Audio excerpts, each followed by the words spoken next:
Sengilo lifuba lekondla umphefumulo elihlelweni lwakho Our Timely Word livile lesikhathi nemprofeti Promise Shongwe welibandla le-Chosen Generation of Jesus Christ. Busiseka.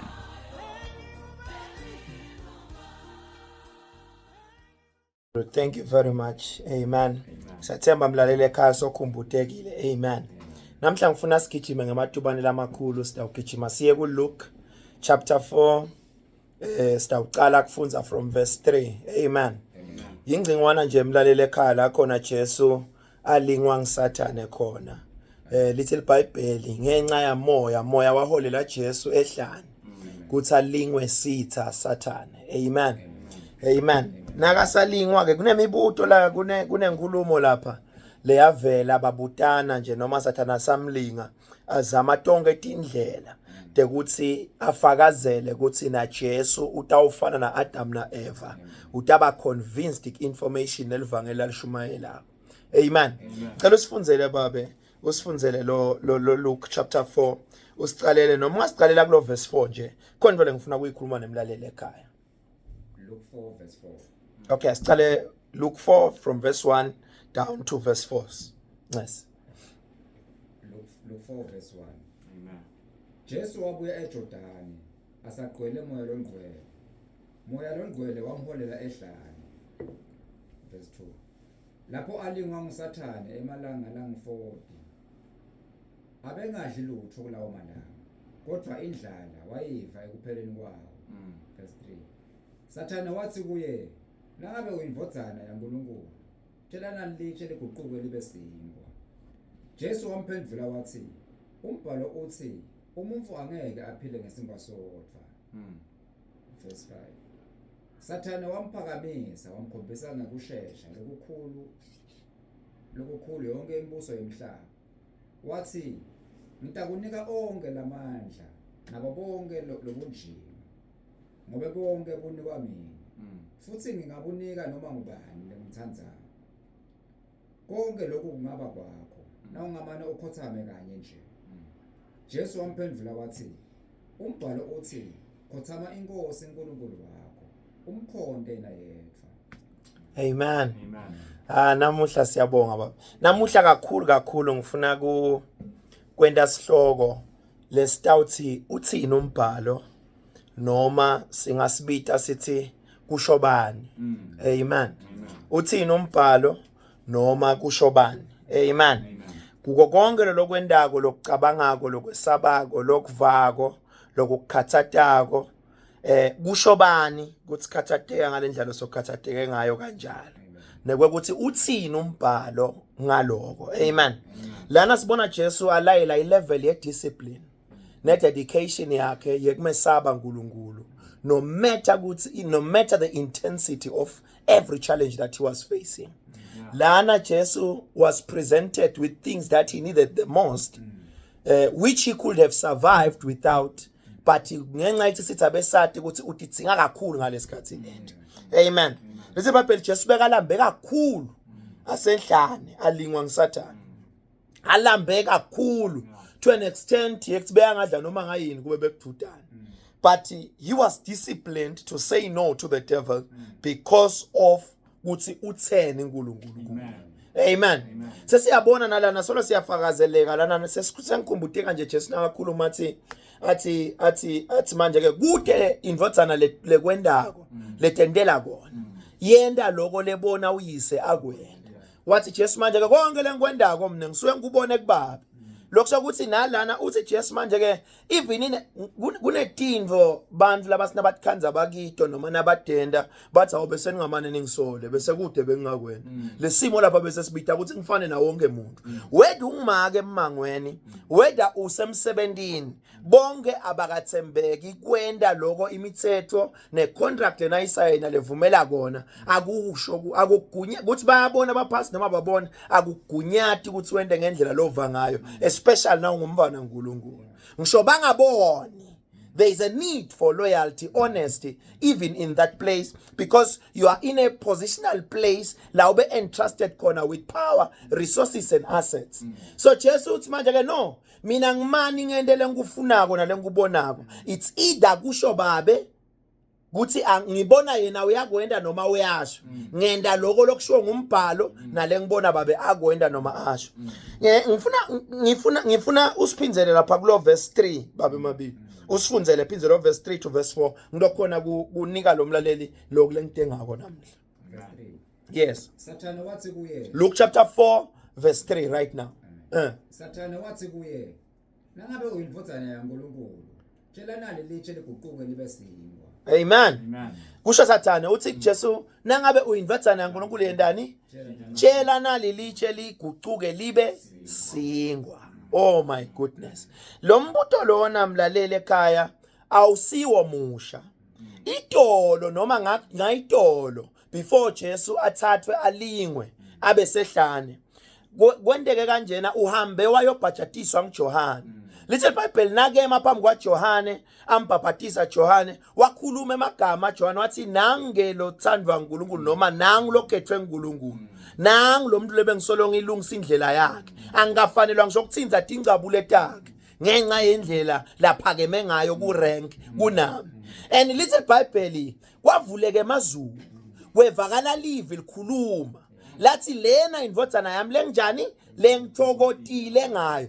God confirmed Jesus right in that place in the name in Jordan. Amen. Nakam confirma Sathane ngala kulo Luke chapter 4 verse 3. Sathane is fighting what God has said to Jesus yesterday or about Jesus. Because God said lena indvodzana yami lengithokotile ngayo. God confirmed Jesus in the river Jordan right before John. And when he confirmed Jesus Christ, the enemy never took that statement lightly. He wanted to challenge that. He wanted to see that is Jesus truly the Son of God?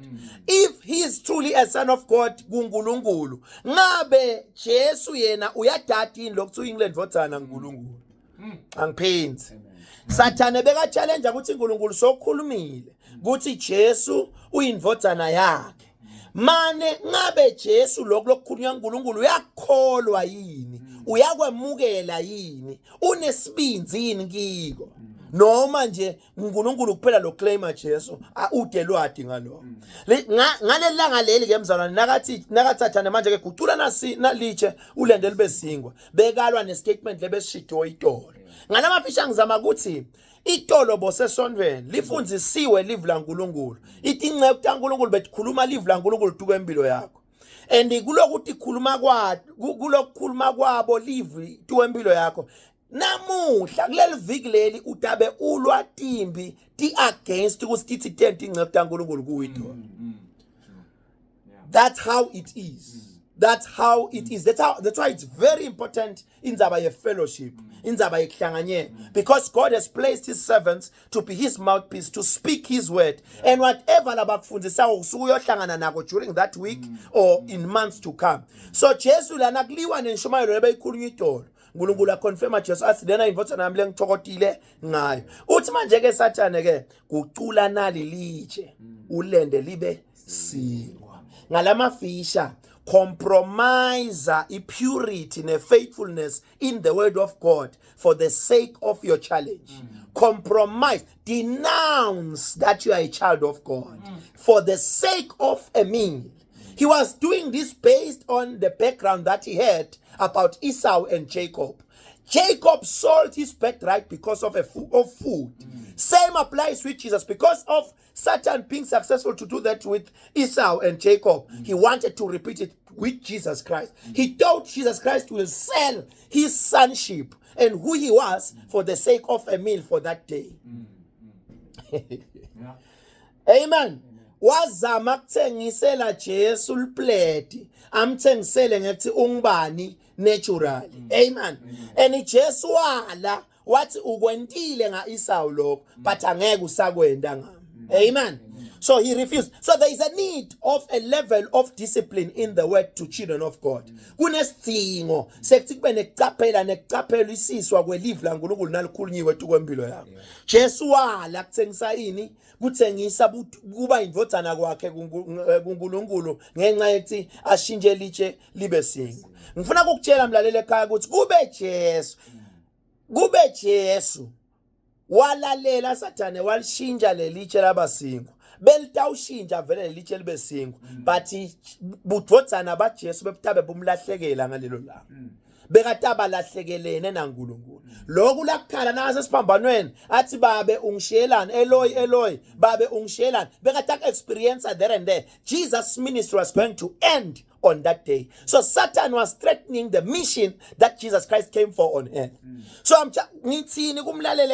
there is a need for you to develop mentally. Kunesidingo sekuthi ukhule emamasela elikholweni lakho nesibinzi. Lethi ukumele lokholwako lokushiwo live la uNkulunkulu ngaNkulunkulu. Ngaso kuze live licale liphatheke empilweni yakho libe ngilo uNkulunkulu akuthembise lona.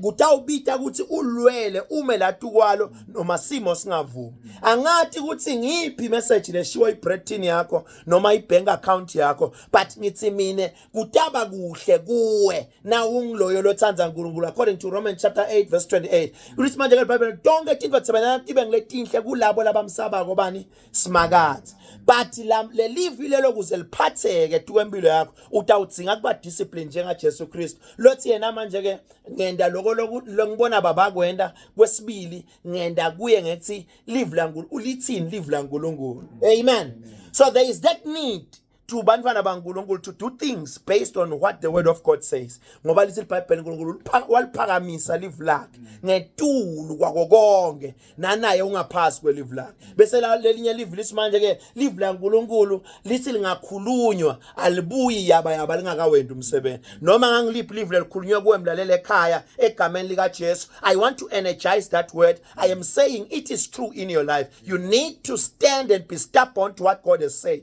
udzinga kuma nekukhumbula ukuthi usitheni uNkulunkulu ku ngifuna ukukhuluma nemlalele ekhaya lothi mina ngisathi nesikwakhulunywa ntu kwempilo yami ukuthi uNkulunkulu aphinze akubuyise emoyeni wakho you are a great person you will be a great success you are big you are going far you are healed you are completely made whole by this word believe it and God will take you to great heights God bless you we love you amen Siyethemba futhi siyakholwa ukuthi ubusisekile wakuthatheka ngelive lanamuhla uma unesifiso sekuthandaza kanye nekuthola teluleko counseling sessions neProphetic Promise shaya noma ushiye umlayeto ngoWhatsApp ku76591921 lihhovisi leMprofeti liseMbabane Eagle House Building office number 10 Matfude Naka Railway hlanganyela nathi eChosen Generation of Jesus Christ njalo ngelisonto kusuka nga10 ekuseni kuya ku2 emini libandla liseMbabane Hilltop ngemuva kwe-waiting room yasemhlambanyathi kuva kabanti vakashela likhasi lethu kaFacebook Chosen Generation of Jesus Christ with Prophet Promise asihlanganyele kanye elihlelweni ngemsombuluko lodako ngesikhathi lesifanako hlala ubusisekile